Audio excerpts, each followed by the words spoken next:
Good afternoon. This is Dr. John Bennett from sunny Miami. We have another episode in the MedGadget Hangouts exploring areas of medical technology and medical devices. Tonight we have the pleasure of having Dr. Roger Smith. He's the head of the Robotics Center, or not the Surgical Training Center, in the Nicholson Center in Celebration, Florida, which is just south of Orlando. Also we're joined by Gene Ostrovsky, the head editor of MedGadget. First, I'll say hi to Gene. Hello, Gene.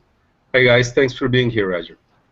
Yeah, thanks for coming. Gene's in cold Michigan, 20 degrees. It never gets that way in Orlando or Miami. Okay, Dr. Smith, welcome. Well, thank you. So, yeah, we'll just start with a couple of questions. When did the first Nicholson Center, when was it first conceived about, obviously it took some planning, so. Right. So the Nicholson Center actually started under another name about 13 years ago. The hospital realized that there was a demand by surgeons for a place where they could go to learn new skills every year.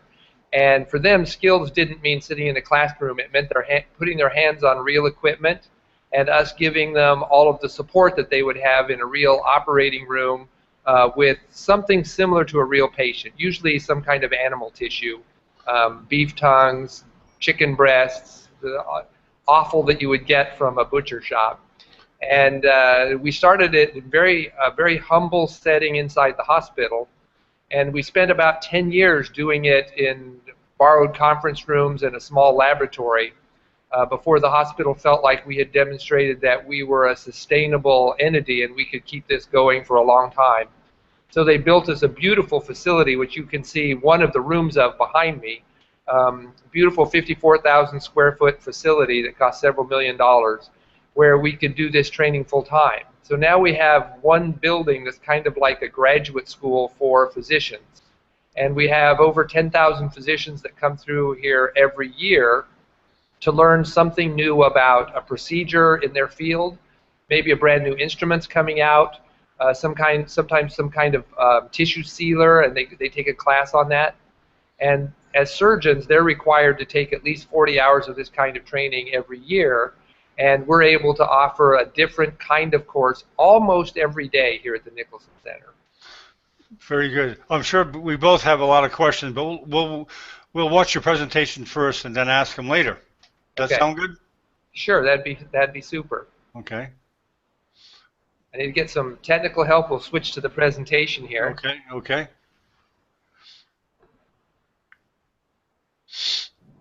Okay. There we go. So one of the biggest fields that has been growing over the last few years is robotic surgery.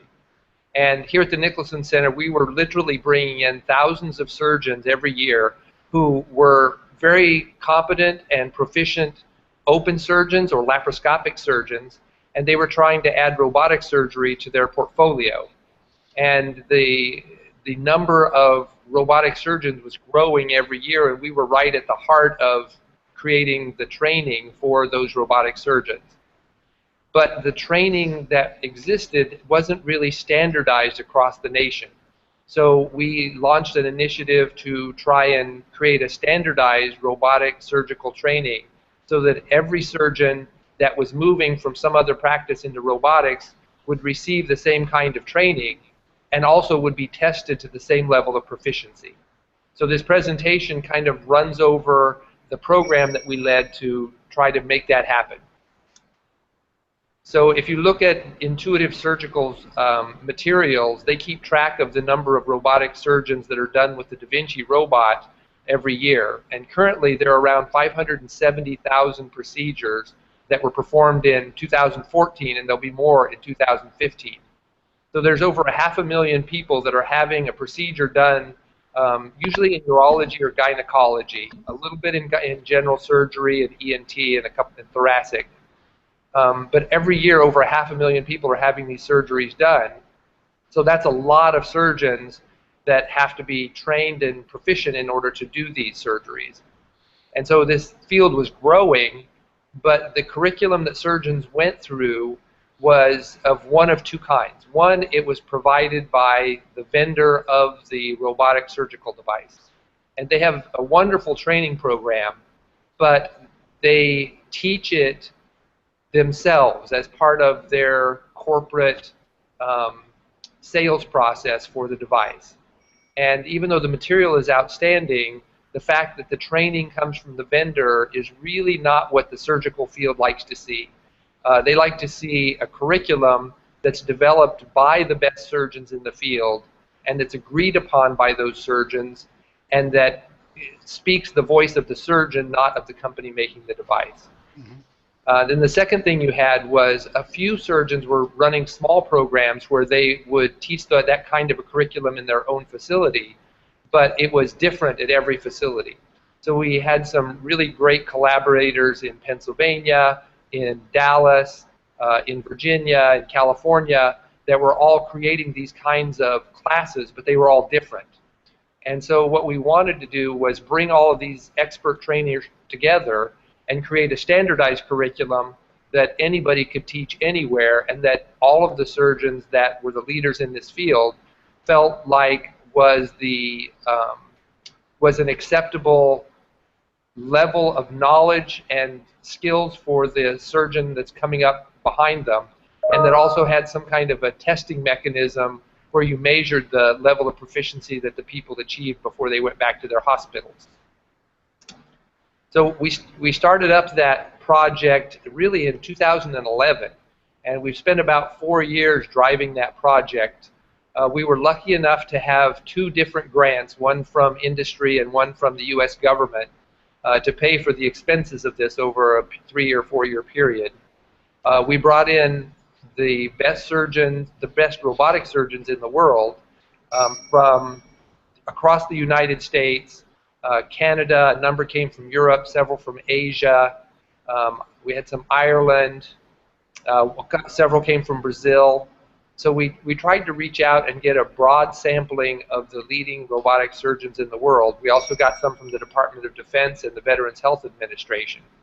And we spent this time extracting from them what they felt like were the essential knowledge components and skill components that a robotic surgeon should master before they move on to practicing on humans.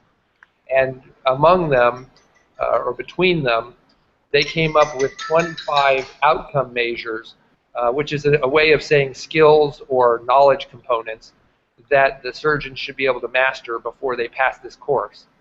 And the people that came up with those 25 outcome measures represented 14 different specialty societies that spoke on behalf of urology, gynecology, general surgery, ENT surgery, thoracic surgery, some specialties in laparoscopy, even a couple of plastic surgeons and orthopedic surgeons who don't really use the robot, but were exploring whether they could or not. So that we developed this curriculum, and part of it is cognitive, where you sit down and you study materials. We hosted all of that material online on a website, and we made it freely available to anybody in the world. That website is frsurgery.org, which we didn't put on the slide, but anybody could go there and request an account and go through the material.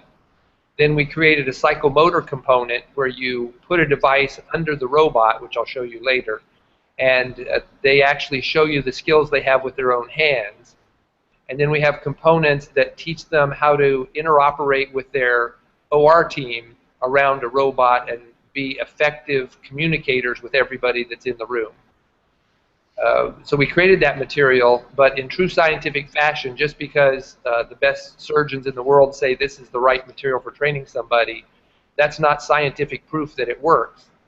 So we launched a multi-site research program where several sites went through the curriculum and trained subjects in a research experiment and measured their performance and their improvement through the curriculum to see if getting through the curriculum really did raise their skills from where they were when they came in to where they thought they should pass a test on this material. So this is the psychomotor skills device we developed. There was a subcommittee among those 60 surgeons that sat down and said, what skills do we really have to see them demonstrate with their hands? And we want those skills to be all integrated into a single device so that each skill is not a separate product which you would buy from a catalog somewhere, but they all are welded together. And we want to see that those skills are distributed in 3 dimensions. Most of the surgical skill tools are very 2-dimensional. They're very flat. And so you're either operating on a surface that's laying down on the table or standing up like a wall. And so they came up with this bowl design, or what we call the FRS Dome. And through a number of engineering iterations and tests with the surgeons, this thing evolved and evolved and evolved until it's the product you see on the screen. And we were able to produce it and then make it available so people could purchase it. The online curriculum that I mentioned before is completely free. We would make this free if materials were free, but they're not. So because we have to pay to have this made, we have to charge people who want to get one for themselves. And then we also worked with a number of simulator companies in this field. The Da Vinci robot is a very expensive piece of equipment. It costs about $1.5 to $2 million for an individual robot, and that makes it a very expensive thing to train with. It's very much like offering a pilot an airplane to train on. You can't just hand every pilot his own 777 to go out and fly until he gets good at it. You really need to have simulators sitting around that he can practice on until he's ready to test out with the real aircraft. And so in robotic surgery, that same model applies. There are 3 different companies that offer simulators of the Da Vinci robot, and you can buy a simulator to practice on for about $85,000. Well, we worked with all 3 of those companies, and we got all of the exercises from that dome object converted into virtual exercises inside their simulator. So at the same time that the curriculum was available and this physical dome was available, you could also get an update to your simulator if you owned one and have all those same exercises inside of your simulator to practice with. The physical dome is really the best tool to work with, but since it's physical, there are some parts that you cut up and tear up as you do the exercises, and so you're constantly buying replacement parts. But in the simulator, you can do it over and over and over again, and you never tear anything up. So you can get really good without having to invest a lot of money in a physical device. And then we're currently, this isn't even out of the development stage yet. We're working on a video game. The video game also runs online in a web browser, and it tries to teach that team training component that I mentioned before, where you learn to communicate with the members of your team. And since you're working on a keyboard on your laptop in a browser, you really can't expect somebody to learn surgical skills with their hands on a keyboard, but you can expect them to learn communication skills with a team. And there are defined communication skills that have been created by the World Health Organization, and this game essentially encapsulates those into a game format so that it's not as boring as just reading a manual, but it gives you something interactive and more interesting to work with. And so sometimes when you're playing this game, you're looking at your operating room team around the room, like in the upper photo, and sometimes you're looking at the surgical field inside the human's body and being given guidance on what you're supposed to do while you're in there.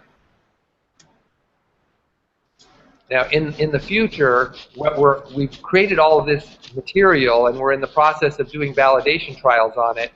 We're hoping that it will be adopted one society at a time as the standard by which you train and certify a robotic surgeon.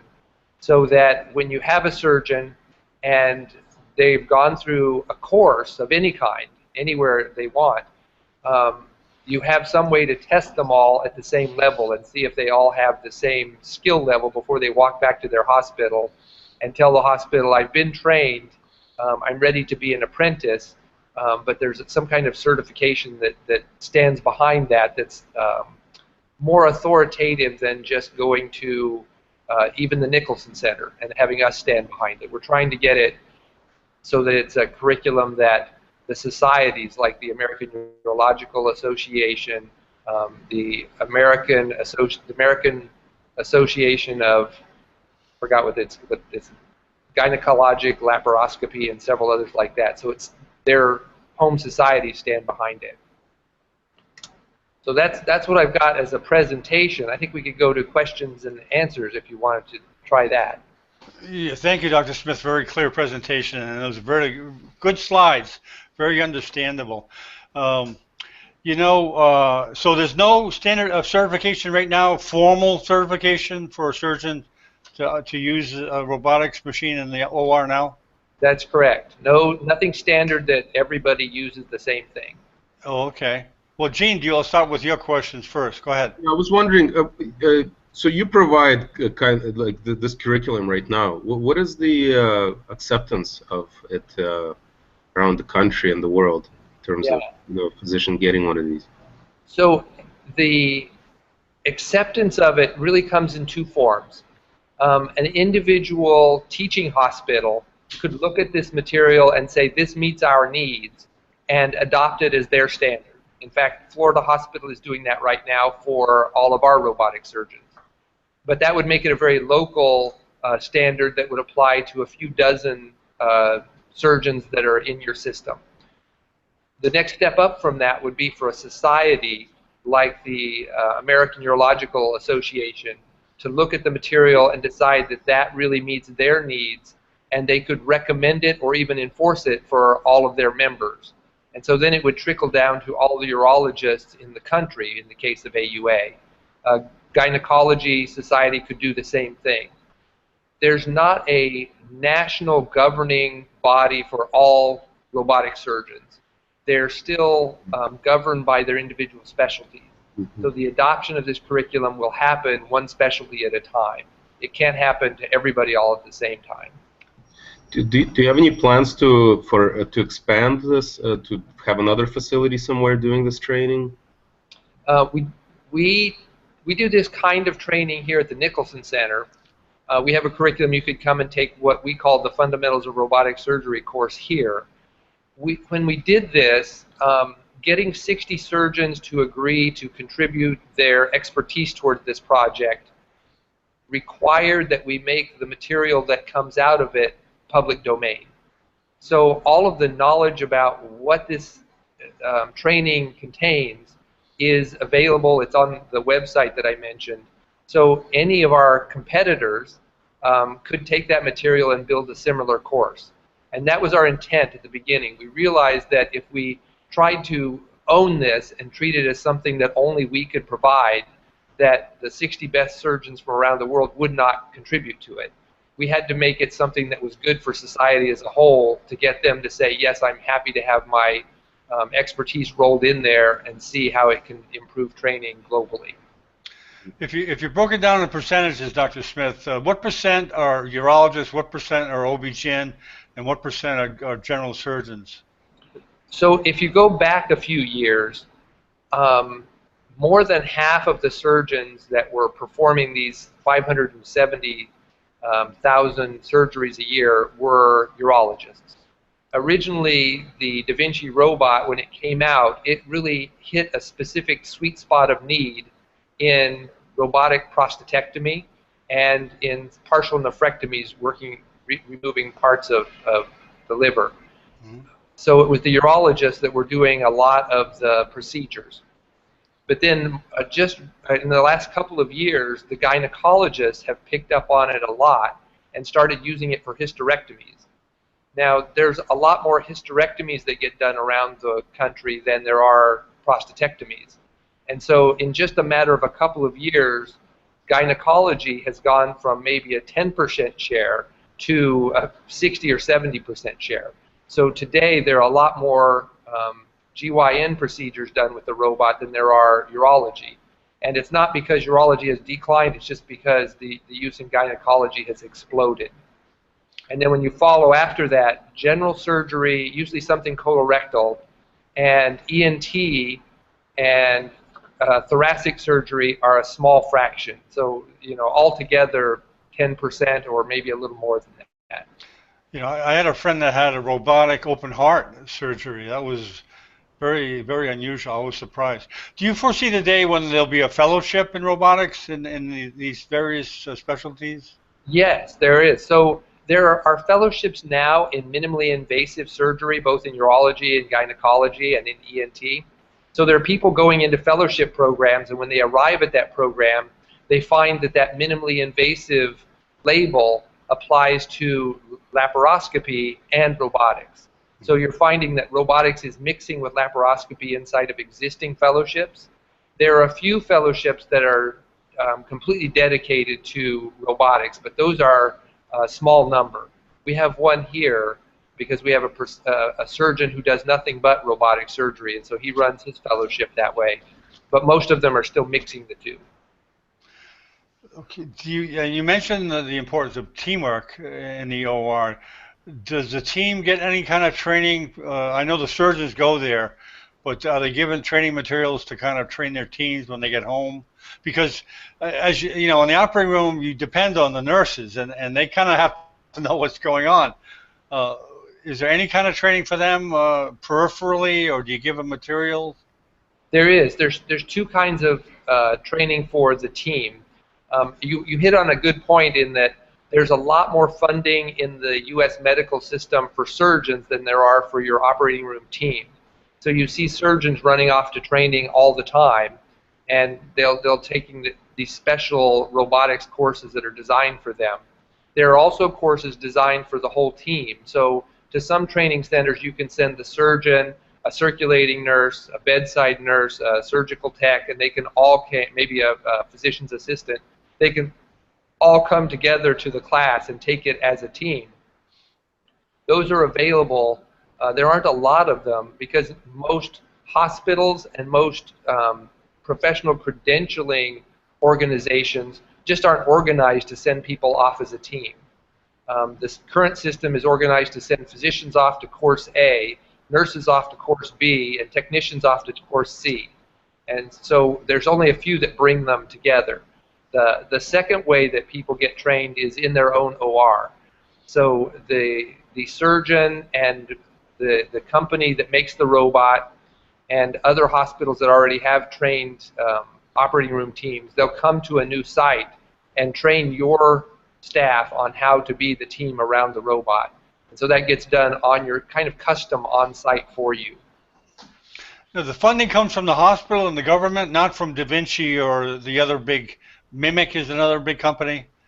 Yeah, usually the funding comes from the hospital. Okay. If you're going to go off to a class, the hospital has to pay the registration and travel and all those expenses, usually. Yeah, one comment I'd like to make is that from interacting with doctors all over the world in this platform of Hangouts, and Gene could probably tell you because he goes to foreign countries, most foreign countries look to the United States for training, and then look to, that's the gold standard. Oh, I can go to the United States and do a fellowship or rotation. And is it the same? It must be the same with your center too. What's the breakdown in the attendance as far as countries coming to Nicholson? Yeah. Do you have any numbers at all? So we see people from strong centers across the world, not from every country, but you'll see we have a lot of people that come here from Brazil and Central America. Those are two hot spots. We're in Florida, so it's it's a very close connection to them. We see people from the European countries, especially especially England and France. And then we see people coming from the Asian countries like Hong Kong, China, but places like that. We have a group coming in a couple of weeks that's a group just from China that is coming, and we're doing a custom program just for a group of Chinese that'll be here for a number of weeks. You do any remote teaching, like remote from the center to these countries? So the best we can do, we don't usually. So what we do is we take a course that's happening here, and Right. it's being put on here. Then we set up our AV so it can be broadcast onto the internet, and they can log into the internet and see it wherever they are. Okay. Some of them choose to log in and then broadcast it onto a big screen so that they're like sitting in an auditorium-like room watching it in larger numbers. But we put it out as a stream so that they can pick it up however they like. So the program's grown pretty much in the last couple of years? Yeah, it has, especially the broadcasting out. every year the equipment that allows us to broadcast this out gets better and better in quality. It used to be like a single teleconferencing line, video teleconferencing line, and we could have somebody call in and connect to us, and we could broadcast to one site. But now we're getting so that the equipment will let us carry this signal out to a server and then distribute it to as many people as want to subscribe. Yeah, we televised the conference from Spain using a laptop and an iPhone for the modem. The equipment's getting incredibly powerful. Yeah. So things are getting better as far as televising.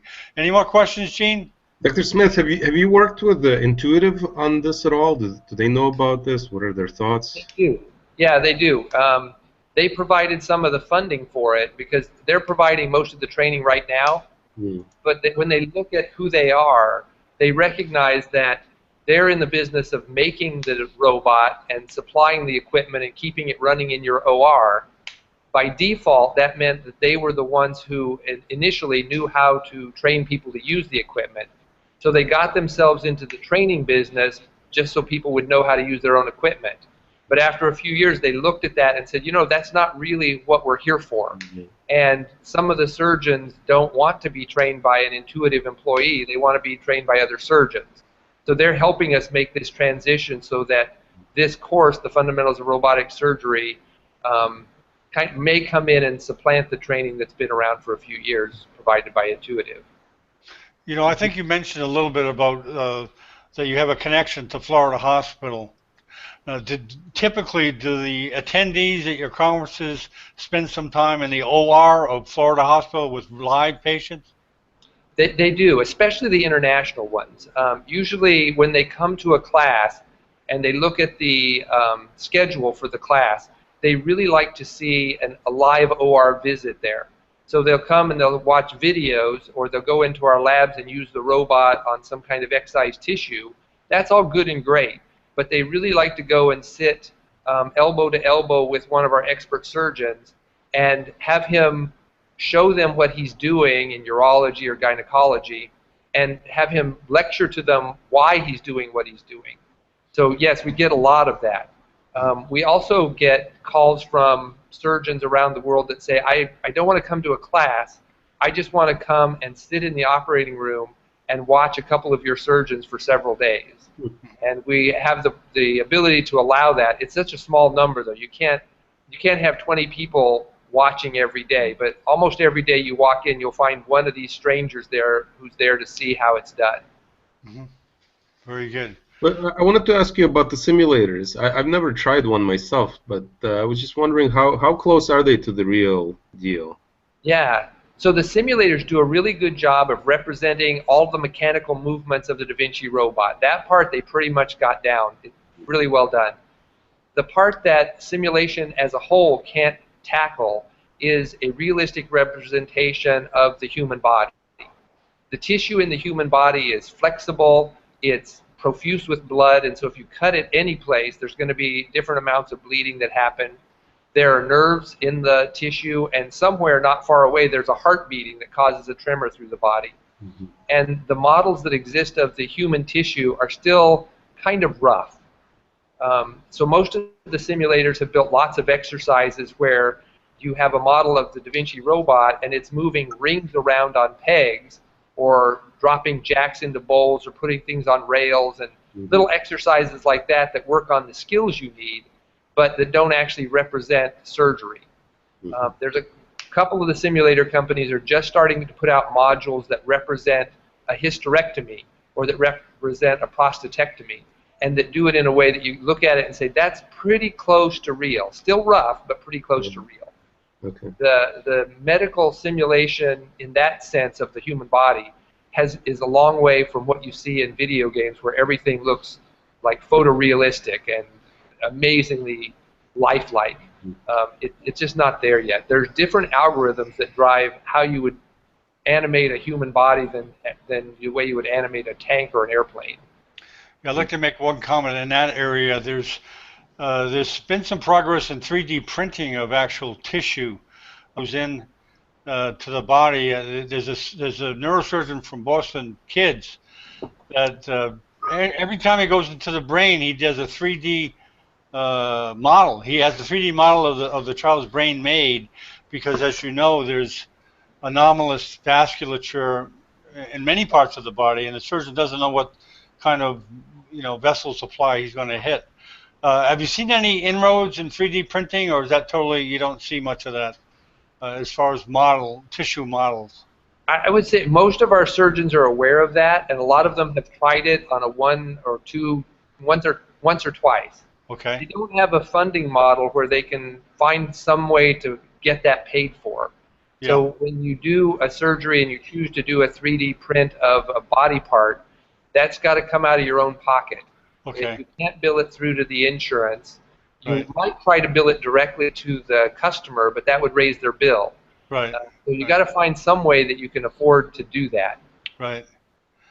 Yeah, I don't think it's done on a large scale, but I guess in various pockets around the country it's done. But it's exciting, as is the robotics training. And we thank you for coming out today, and All thanks right. Gene for coming out. Thank you, And Dr. we'll close now, and we'll chat after. So Thank you. You're welcome. good day. It Good was day. great talking with you. I appreciate it. Yeah, thank you. Thank you very much.